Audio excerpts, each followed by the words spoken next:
যুক্তরাষ্ট্রের বিচার ব্যবস্থা, সংবিধান, নাগরিক অধিকার আজ চরম হুমকির মুখে ও অস্তিত্ব সংকটের মধ্য দিয়ে যাচ্ছে। ঠিক এমনটাই সতর্কবার্তা দিয়েছেন সাবেক প্রেসিডেন্ট জো বাইডেন।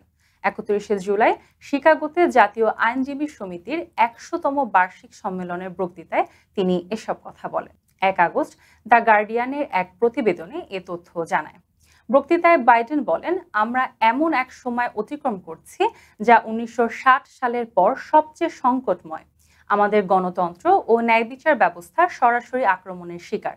বাইডেন অভিযোগ করেন, বর্তমান প্রেসিডেন্ট এমন একজন যিনি প্রকাশ্যে সংবিধান ভাঙার চেষ্টা করছেন।